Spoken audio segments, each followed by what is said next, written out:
done few things. So we have already finished the number theoretic part that are required for this basic cryptographic course. And then we started with the formal definition of cryptography, like it consists of encryption and decryption. So we already talked about few historical schemes like symmetric keys, where both the senders and the receivers they will share the same key. And there is another concept known as asymmetric key, where sender and receiver they are going to use two different keys sets. So one is public key and another is secret key. So that I have already in my last class I have already mentioned about it, and the motivation was already given to all of you. So this is one of the classical examples for symmetric crypto system. This is an example of Caesarean cipher. It was done in around 50th BC. So you can understand that this is more than 2000 years old. And in today's scenario, after knowing the definition of groups, formal definition of groups, you can very easily explain the whole scheme using group theoretic technique. So I have already covered all those things. And then we have also seen how to attack this kind of schemes. That means if suppose some of the adversaries who come to know that some message what they are going to intercept is being made by say Julius Caesar, and they somehow come to know how Julius Caesar made this scheme or made that ciphertext. The only thing that they don't know is the key, and you have already seen that with respect to this attack. If you try for 26 many times, then certainly you will get back the original message, so you can have an attack on it. So one idea could be to increase the key space, and we have already seen in terms of key space that if the size of the key space you increase, at a first glance you may think that the security of your scheme has already increased. But in case of substitution cipher, we have already shown you how to attack this substitution cipher even if it had a very large key space. For example, it had 26 factorial size of key space, but it is really not possible exhaustively do the attack. Like here we have done all 26 trials, that is known as exhaustive search. That means you try with all possible keys, and you know that in one key you will certainly get back the message. In case of substitution cipher also, if you try with all possible keys, certainly you will get a success. But to do it exhaustively, you require the age, maybe more than the age of the universe. So you cannot really do it by hands or by machines, even by supercomputers, to exhaust all possible values of keys. But we have shown in my last class or last class, we have already given you an idea how to attack on this substitution cipher by statistical analysis. That means by frequency analysis. So that's very important idea. So we have already covered all those things.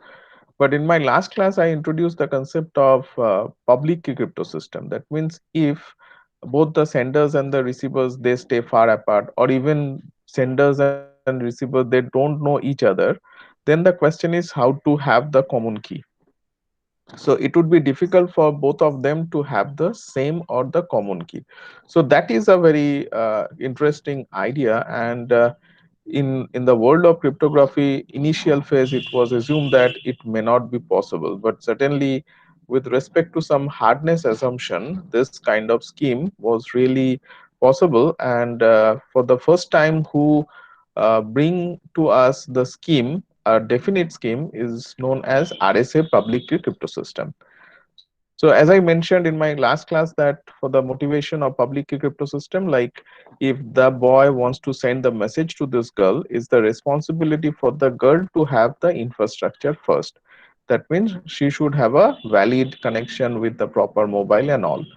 Then that information he will collect, and based on that information he is going to send the message to this girl.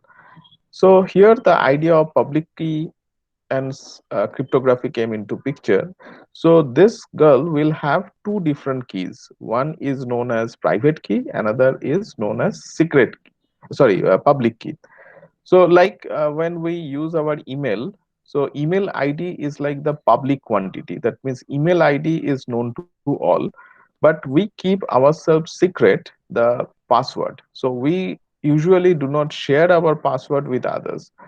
So here, with respect to email, I have two components. One is email ID, that is public quantity, everybody can know this. Another one is the private entity, that is the private key or my secret key, that is the password of my email. So similar concept is here also. In case of public key crypto system, the similar concept is being used. That is, when the girl is going to make the infrastructure for sending message to her, she will have two components. One component will be the public key, another component will be the private key or the secret key.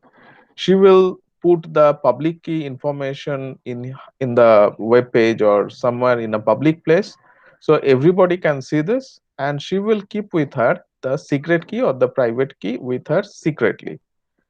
Now when the boy wants to send the message to this girl, first thing he is going to do is that he is going to collect the information of public key of that girl. Since the public key is public to all, so anybody can access, so in particular this boy will also have the access to that. So this boy will collect the public key of that girl, and based on the public key he will make the uh, message. He will convert the message into secret key, into the ciphertext. So he will have some plain text based on the public key. With the help of this public key, he will convert the plain text into ciphertext, and he will send the ciphertext through some insecure channel where the adversary might have the access of the ciphertext to this girl.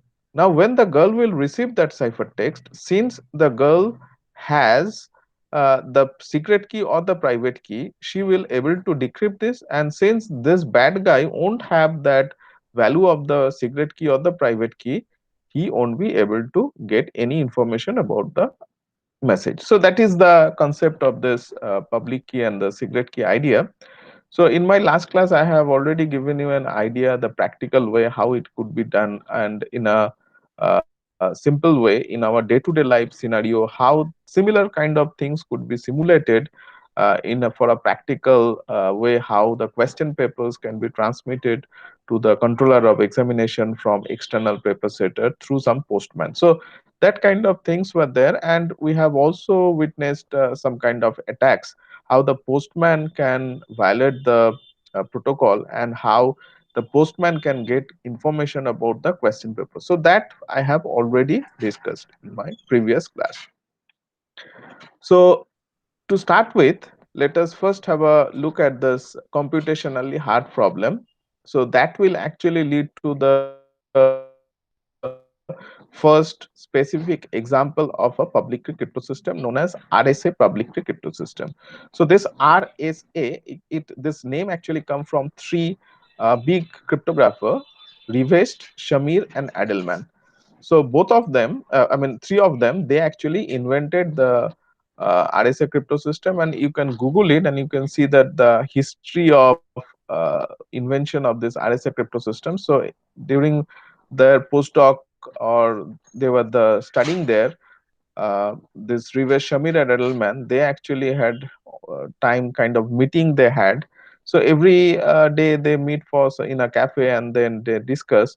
So they did a lot of trials, and every day, suppose in one day, Rivest made a scheme, and then Shamir and Edelman they break it, and one day maybe Shamir made a scheme, and Adelman and Rivest they break it. In that way, maybe with 100 trials or 101 trials, they suddenly came up with a scheme, and that is known as the famous RSA Public Key Crypto System.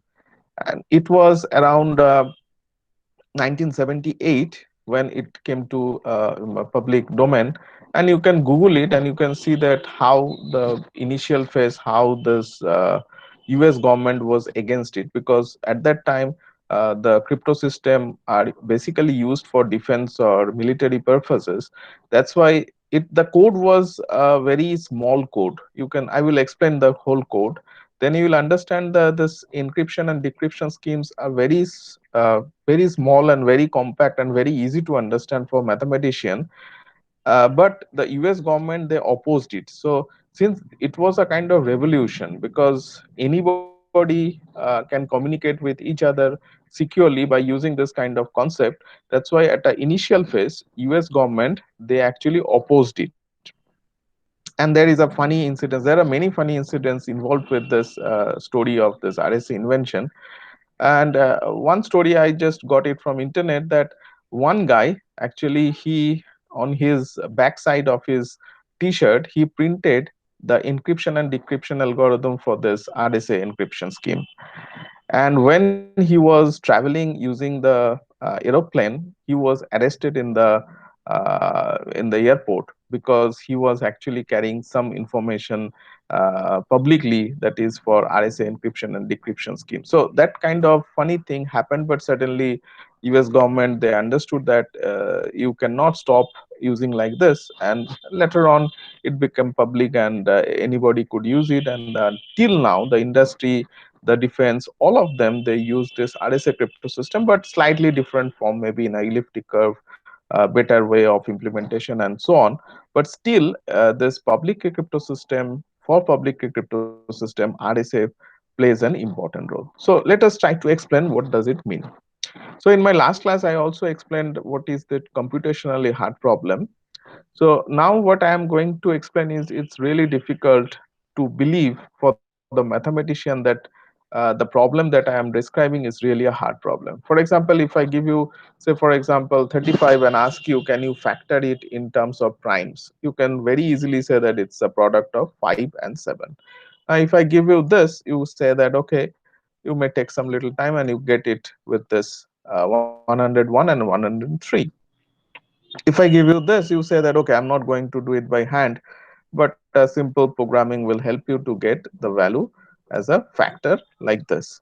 But if I give you this, and if I ask you, can you factor this, you will certainly be stuck, because your machine will not help you to get the factorization of this.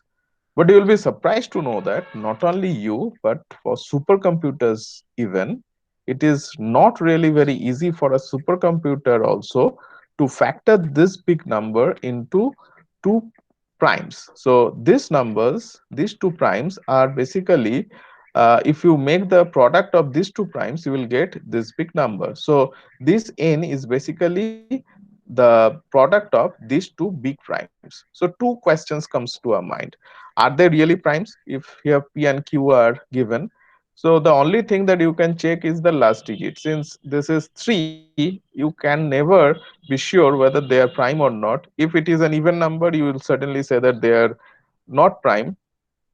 But since the last digit here is 2, you are sure that you cannot be so sure that whether this is prime or not. But since I am showing you, you may not say that, okay, it may be prime or may not be prime, but believe me, they are primes. So the two questions comes to a point, that are they really primes? If they are prime, then how did I get this?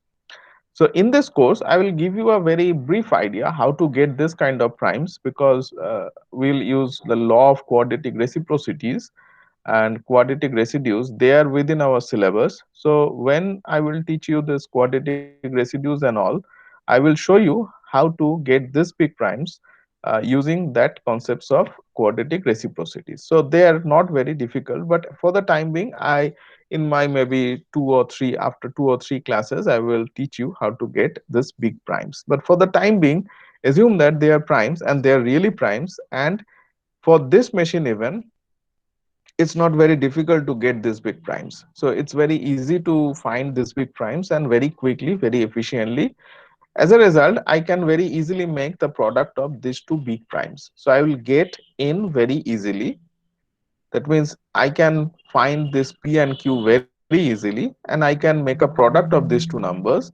So I'll get this in very easily. But till now, even if I have this in my hand, it's not yet possible for us to get this value of p and q. That means from p and q, I can go to n. But from n, I till now, there is no efficient algorithm present which will give you the values of P and Q very quickly. That means it's a kind of one way. From P and Q, you can very easily go to N, but from N, it's not very easy to go to P and Q even for a supercomputer. So that's quite interesting. That means not yet we have any efficient algorithm. So you may say that, okay, start with 2, 3, 4, and try to factorize it. If you consider square root of n, then suddenly you will find, mathematicians will say that suddenly in one day you will find some x that will divide n, because if you consider the square root of n, then suddenly if that is not prime, then suddenly there must exist some x which will suddenly divide n if n is not a prime number. So from 2 to square root of n you can search, and then suddenly you will get. So for a mathematician it's very easy to say, but for a computer scientist or those who are interested in codes, they will say that, okay, you will suddenly get, but when or how much time it will take to do that? And till now, not very efficient algorithms are present which can factor this big N very quickly. That's why this kind of problems are known as believed to be hard problems. So they are computationally hard problem, and they are believed to be hard problem. Believed to be hard because till now in the known literature, in the world of literature, you have no known algorithm which can factor this N. So if somebody of you, certainly somebody of you will be in education and in research or in doing research on number theory, then if you will be able to find some efficient algorithm, then certainly you will be famous. So and all the schemes, cryptographic schemes that are based on this number theory will be mostly broken. So that would be a very devastation for cryptographers, or in the world of cryptography.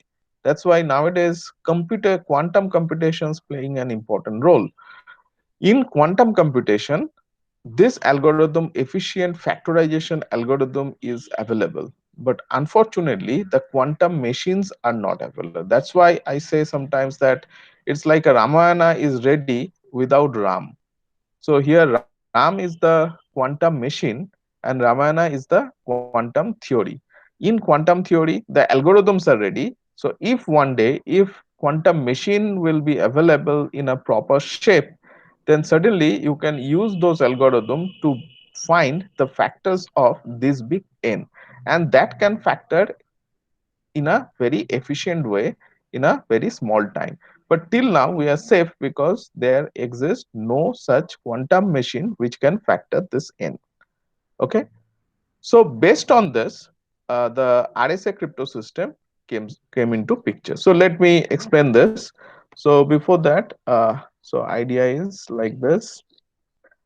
So here the idea of one wayness is very important. So what is that one wayness? As I already mentioned, if you have P and Q, where P and Q are two distinct primes, then you can certainly find the value of n, which is nothing but product of this P and Q. That means from P and Q you can calculate this, but from this n, it's not really very feasible to get back n if n is a big number. If I say with n equal to 35, then you can understand that it's very easy to break. But if the value of n is like this, what I have already shown to you in my slides, then it's really not very feasible to get back pq with using the normal machines or even for the supercomputers. So based on that, the crypto system came into picture. Okay, so let me explain what does it mean. So as I mentioned, the RSA crypto system is nothing but a public key crypto system. So here the boy wants to send some message to this girl. So he is the sender, he is the recipient. So as I already mentioned, in case of public key crypto system, it's the duty for the girl to take the initiative first. It's not the boy, but it's the girl who should take the initiative first. That means the girl should make the infrastructure. So that is known as setup stage. Setup stage. So this is what is the setup stage? Setup stage. So and that will be done by the recipient, that means by the girl, that means by the receiver. So this is done by the receiver. So what is that? So the girl first chooses two big primes p and q such that p not equal to q, and usually they are of the same size. That means, so in terms of bits, how many bits are required to represent? For example, the primes that I have shown to you, they are around 300 bits. So they are around 300 digits long. That means they are around 526 bit long, each of them. That means if you convert this number into binary, then the number of bits that is required to represent p is around, say, 600 digits, 600 bits, say. So there, if I want to consider the RSA to be secure, usually it is preferred that P and Q should be of the same size. That means the number of bits required to represent P and Q, they must be of the same size. Okay. Then the receiver will calculate n. Since she knows P and Q, she will just make a product of this P and Q. Then she will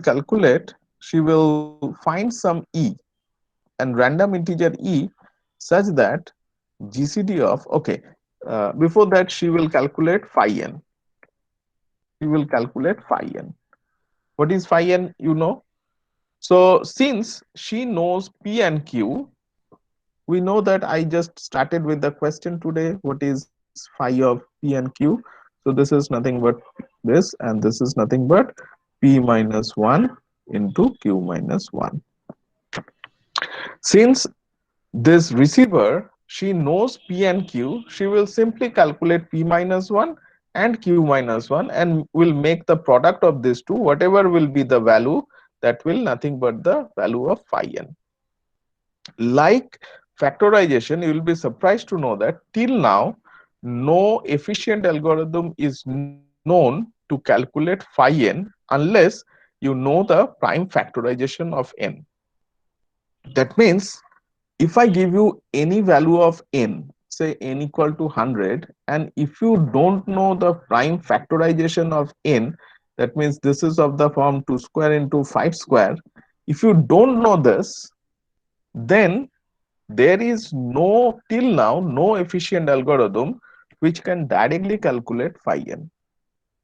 So this is again a problem related to the prime factorization, which was assumed to be hard, as I mentioned. That means unless you know the prime factorization of n, calculating phi n is also a difficult problem. But since for the receiver, as she knows the values of p and q, that means as she knows the factorization of p and q, it's easy for her to calculate this value phi n. Now she is going to calculate or find some random integer e such that GCD of e and phi n equal to 1.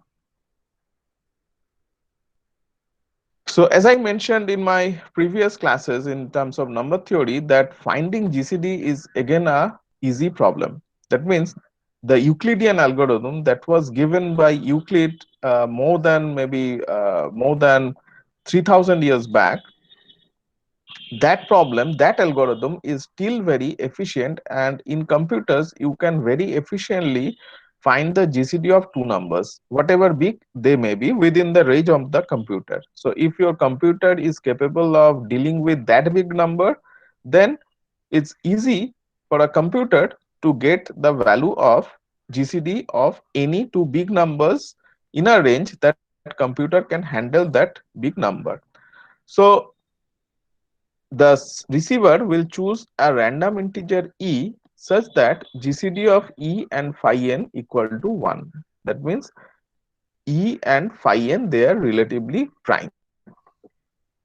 Then, so all the basic steps are done. Now the receiver will have two set of things. So he is going to public, so public the value, so he is going to public the value of n N and E. Okay, no, before that he needs to have the secret key. So why I have done this, that is important. So then since GCD of E and phi n equal to 1, he can calculate the value D such that ED is congruent to 1 mod phi n. See why I have done this. So, so why I have done this? Since GCD of E and phi n equal to 1, they are relatively prime. So that means the multiplicative inverse of E exists where? In here in Z phi n. Okay. So in terms of, if they are relatively prime, then it is easy to find the value of D by extended Euclid algorithm. In my number theory classes, I have already mentioned you, for example, if I ask you, can you find the multiplicative inverse of 91 in, say, Z101, Z101 star, say. Since 91 and 101, they are relatively prime, you can always find the multiplicative inverse of 91 in Z101 star. Now the question is how to find this. We have already seen this kind of examples, how to do this extended Euclid algorithm. That means we have used this result if D equal to the GCD of U and say A and B, then there exists U and V such that D, the GCD, can be represented as the AU plus BV. And in my number theory classes, I have shown you how to calculate this multiplicative inverse by using extended Euclid algorithm. And till now, that is considered to be very efficient. Like Euclid algorithm, finding extended Euclid algorithm is also very efficient. That means for the receiver, it's not very difficult to calculate the value of D such that the D is the multiplicative inverse of E in modulo phi n. So you can now see that the sender had many things, like he had P, Q, N. So this P is there, Q is there, N is there, E is there, and now D is there. So he has calculated many parameters. Now based on this, he is going to calculate, or he is going to provide the values of things which are public or private. Okay. So he is make public these values. What are the N and E? So he has already calculated these values and he made these values public, and he will she will keep with her private the values like this: P, Q, and D. So P and Q will not be required for her. She may forget this, but this D value will be required for her. As I mentioned, in case of public key crypto system, you have, that's why they are asymmetric key crypto systems. So there are two different kinds of keys. So these keys are public. That means anybody can have the access of this public key, but she will keep with her this value D. So that's why nobody will able to know except for the receiver this value of D. That's why they are called private key. So since we have two different kinds of key, these schemes are known as asymmetric key crypto system. Okay. So is the construction or is the thing clear to all of you? If you have any question till now, you can ask me. So the setup stage. So again, I am repeating, he is going to have two different keys, P and Q, two different keys. That is important. That's why P and Q are not same, and they are must be of the same size. Then he calculates N equal to P into Q. Then he calculates phi N, which is nothing but the P minus 1 into Q minus 1. Then he finds some random integer e such that GCD of e and phi n equal to 1. Then he, since e and phi n is relatively prime, you can find the multiplicative inverse of e, that is nothing but ed is concurrent to 1 mod phi n. So d is the multiplicative inverse of e. Then it's a time for her to make it public. So she is going to make the value of n and e public and keeps with her the value of p, q and d, out of which p and q will not be required for her in future, but d will be required for her in future. Okay, so till now any question? Sir, why P has to be Yeah, please ask the question. Sir, I'm asking that why P and Q has to be the same bits, I think same size. Okay, so this, there are some attacks on it if they are not of the same size. See, intuitively you can understand, say my, say n equal to p into q, and say p value is 2 and q value is maybe a prime next to say 2 to the power 1000, so it's a quite big number. So this is the next prime, so next prime of 2 to the power 1000. So this is a very big number, right? And this is a very small number, and you consider n. Now just looking at the last digit, you can understand that the last digit of this n will suddenly be even. And if you find something even, suddenly you will know that if it is of the form p into q, then suddenly this value of p must be 2, because it is a product of two distinct primes and the last digit is even. So you can very easily break the value of n into 2 p and q, which we assume that that is believed to be hard problem. So you cannot get this values. If you put in the value of p to be 2 and q to be very large, then also the breaking of n into prime factors are very easy. Now what you want to make it more difficult. So even if your value p equal to 3 and say q equal to this, you can always start thinking that okay, I will start with p equal to 2, if not then I will start with p equal to 3 and check whether p divides n or not. If it divides, then we are done basically. Now to make it more and more harder, what should be your strategy? Your strategy should be, I should increase the value of p in such a way that that should increase, and we know that the value of p could be increased how much? Maximum square root of n. Before small n I am using. So maximum that you can do it, the factor of this should be maximum square root of n.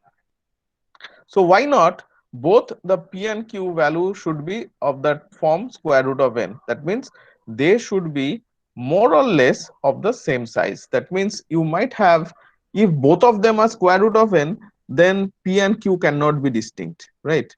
So they should be something like, they should be distinct, whereas they are almost very close to square root of n. Then what should be the best option? They should be of the same size. So if they are not of the same size, there might be some cases where you may see some of the attacks very easily. Is it clear to you? Yes, sir, got it. Okay. So till now, any other question on setup stage? Up to setup, any question? Okay. So if not, then we'll further proceed to the step done by the sender. Now it's the step by sender. Okay. So what the sender is going to do? So it's step by sender. Yes. So what he is going to do? So first he wants to send some message to that receiver, that means the girl. So the first thing is that he should collect the private, or sorry, the public key of the receiver. Uh, yeah, so he will collect, he will collect the public key, that is, what are the public key? That is N and E of the girl. Okay.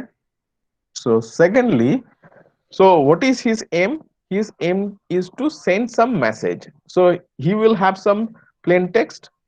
So next he will convert the plain text. He will convert the plain text. He will convert the plain text in such a way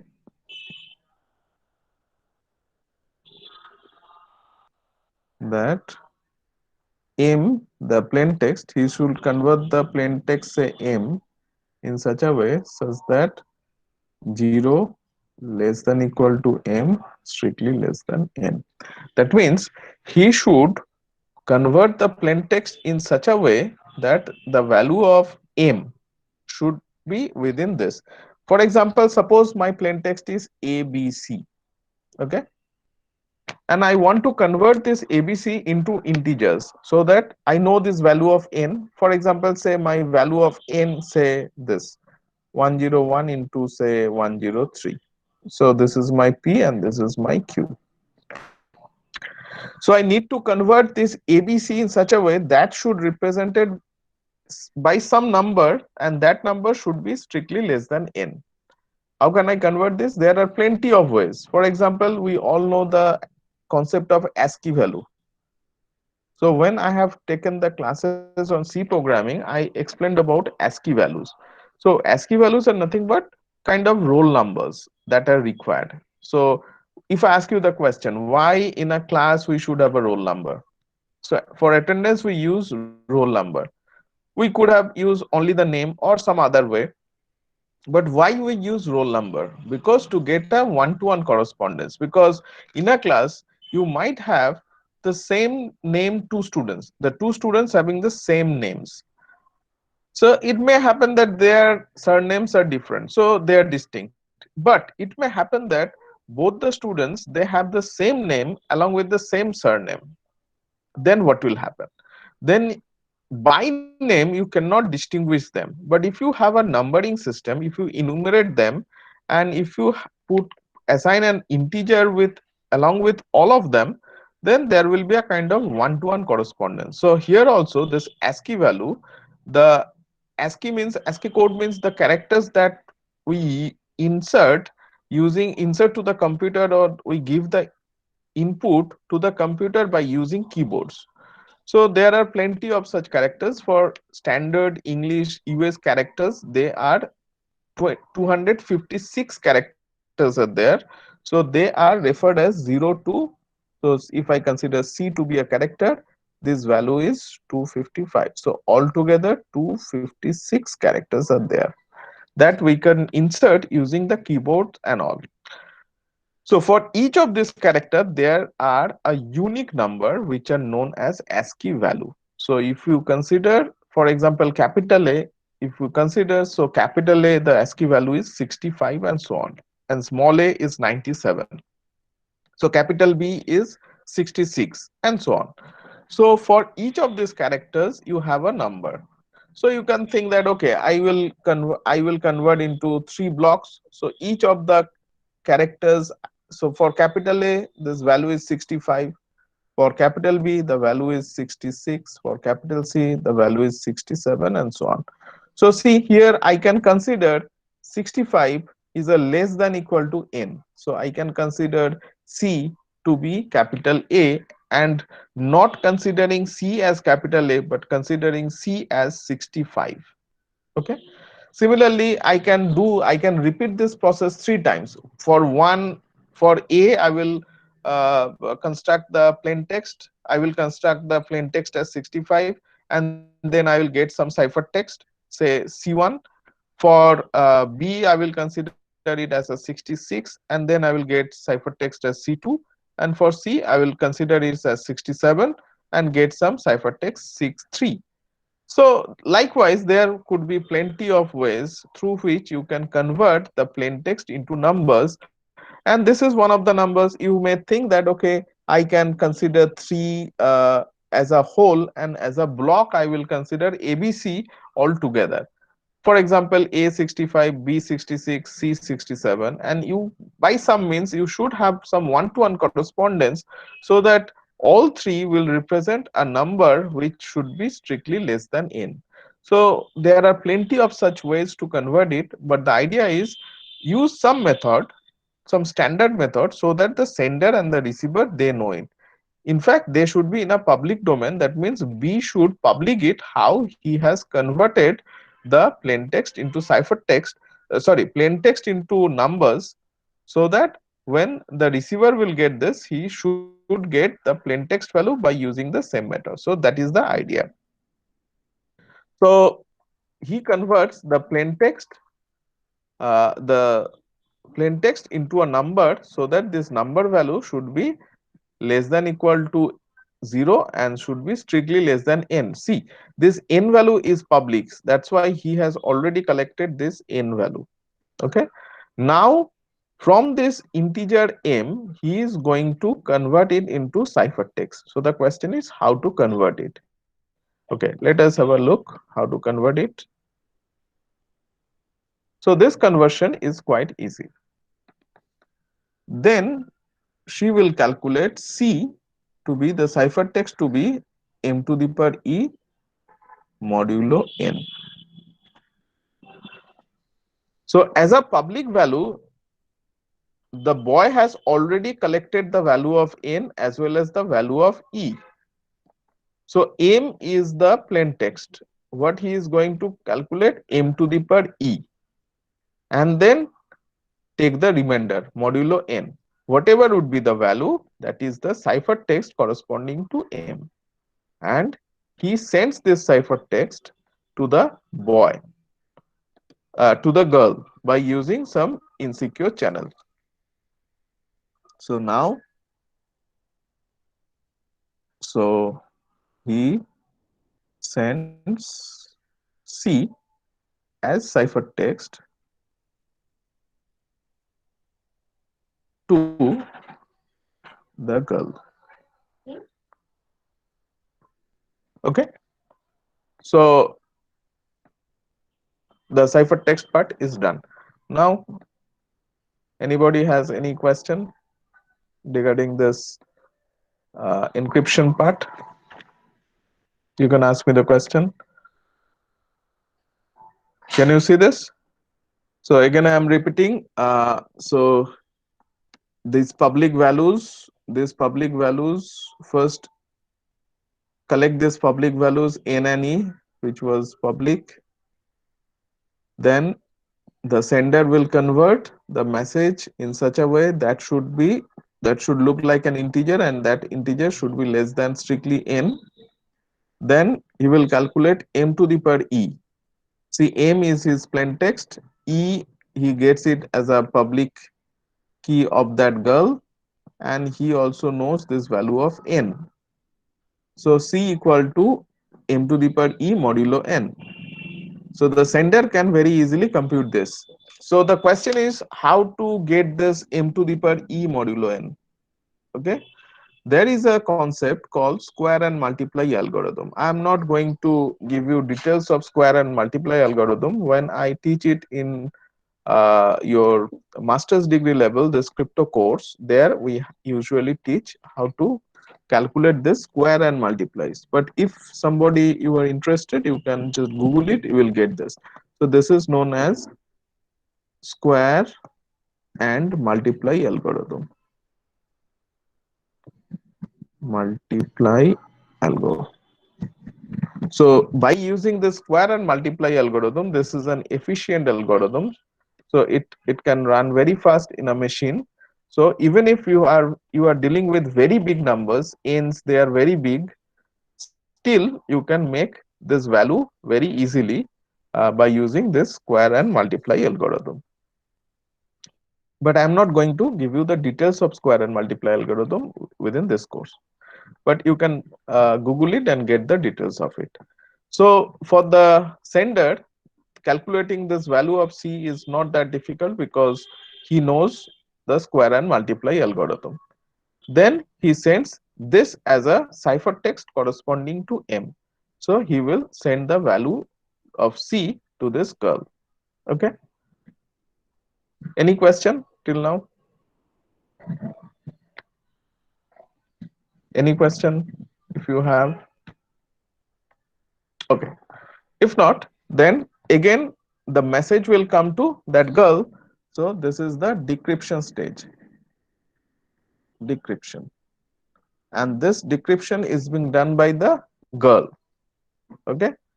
Now see, the girl has already the private key.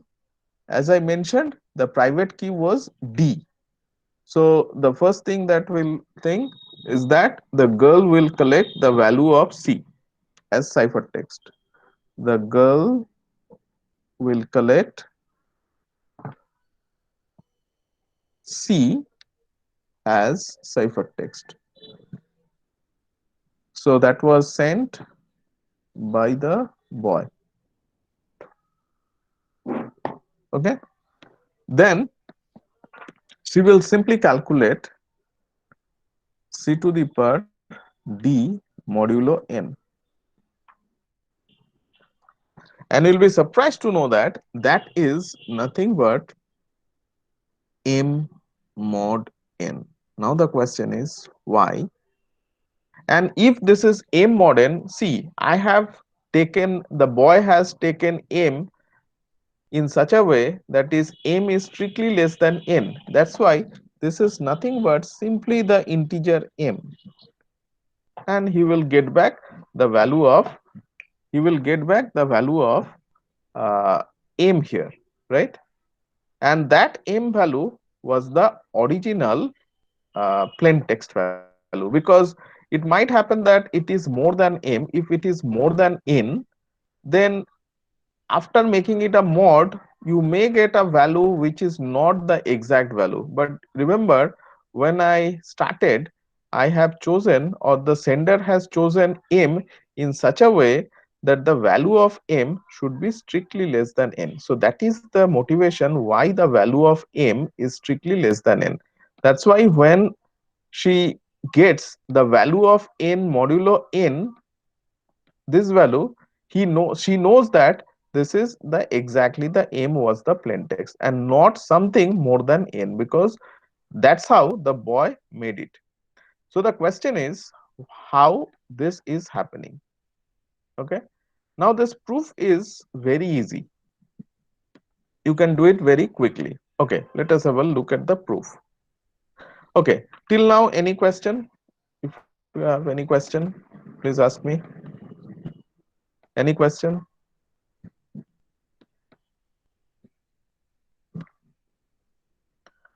Any question?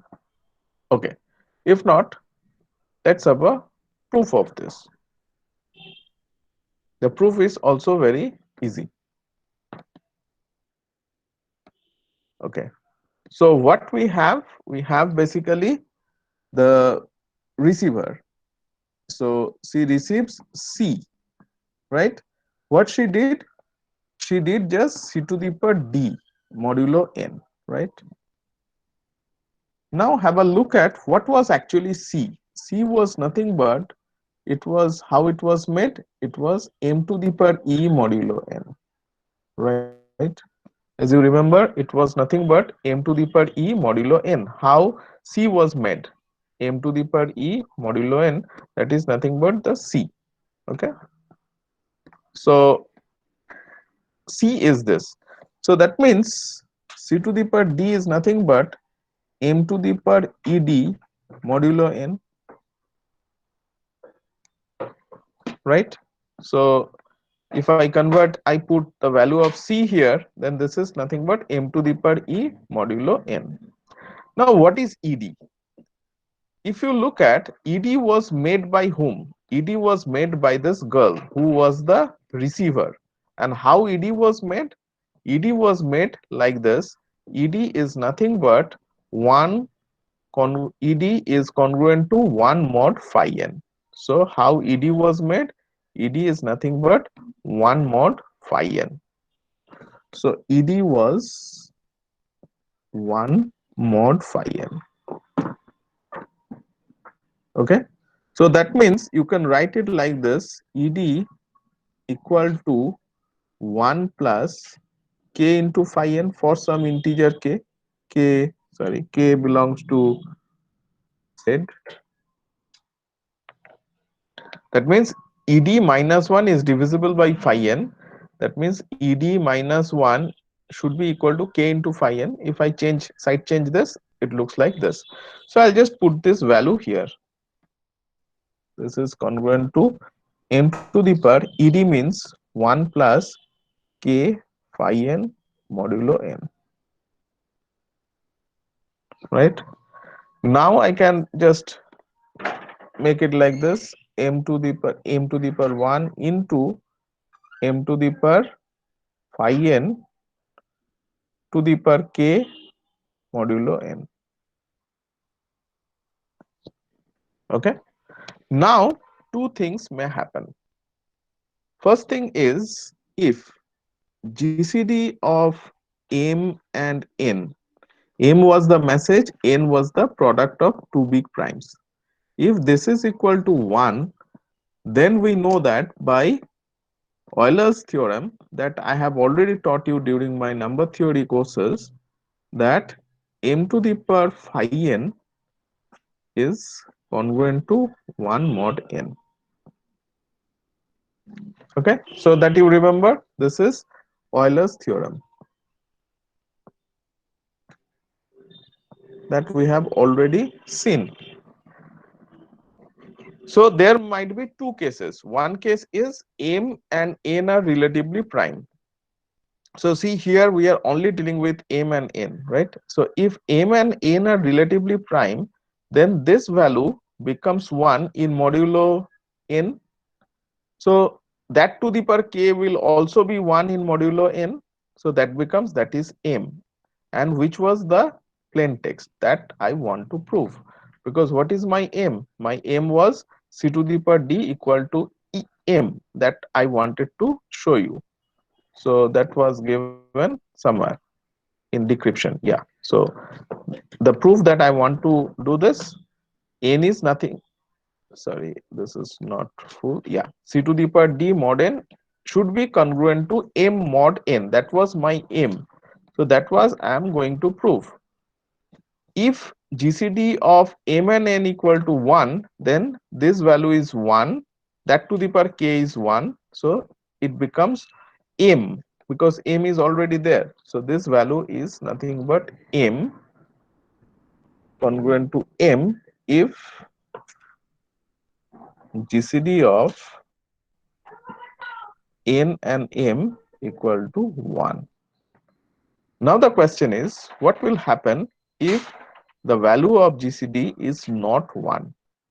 Then we need to prove this. So if GCD of m and n is not equal to 1, then I need to check only this case. If we are done with this case, then we are done for any n and any m, right? So what will happen? Now can you tell me what could be the value of GCD of m and n? What could be the values? Anybody? Remember, what is n? N is nothing but p into q. And what is m? 0 less than equal to m strictly less than n equal to p into q. Now I have already given you all the hints. Now tell me what could be the value of mn? How many values it could be? P or Q. Sir, four values. Okay, somebody says four values. Give me four values. Sir, M P either P or Q at the same time. P and one, Q and one, and both are one. P and 1 means,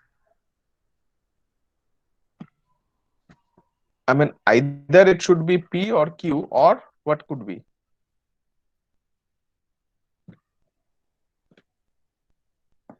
GCD is not 1. I have already discarded this one. And one thing may happen, GCD should be P into Q. But remember, the value of M is strictly less than N. That is, value of M is strictly less than P and Q. So the GCD of Mn can never exceed P into Q. And it should be strictly less than P into Q. So P and Q are the only options that may happen. Is it clear to you? Yes, sir. Clear to all of you? Okay. So if the GCD of Mn equal to PQ, say GCD of Mn equal to say P, the same thing will happen for Q as well. Then what is going to happen? What I am going to show? So if GCD of M and N equal to P, let's do it in terms of this. So that means P must divide M. If GCD of Mn equal to P, then P must divide M, right? Then M is congruent to 0 mod P, right? Then M to the power P minus 1 into Q minus 1 into K plus 1 should be congruent to how much mod P? How much mod P? 0. 0. 0 is same as M, right? Because 0 and M are same. Okay. Now, if this is P, then what's about GCD of,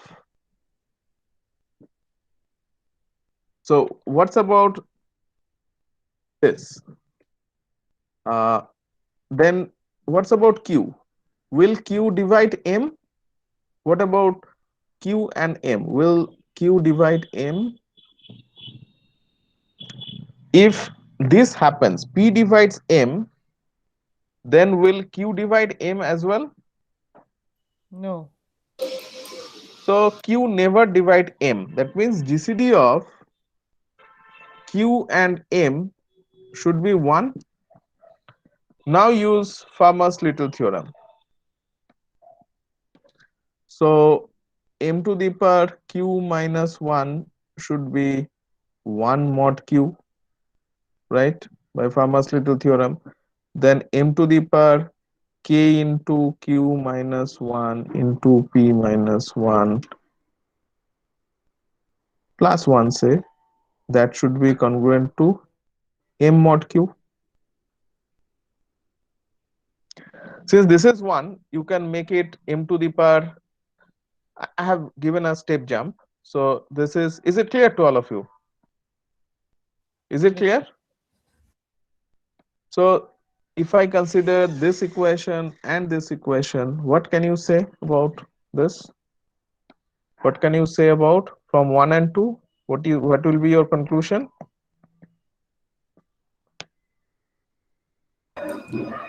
So the number is congruent to M mod PQ. Yes. So that means M to the power K into phi n plus 1 is congruent to M modulo P into Q by Chinese remainder theorem. And what is this value? This is nothing but M to the power ED is congruent to M mod N. And that was is nothing but C to the power, what is M to the power ED? That is C to the power of D is congruent to M mod N. So that was what we want to prove. C to the power d is congruent to m mod n, and so we have done.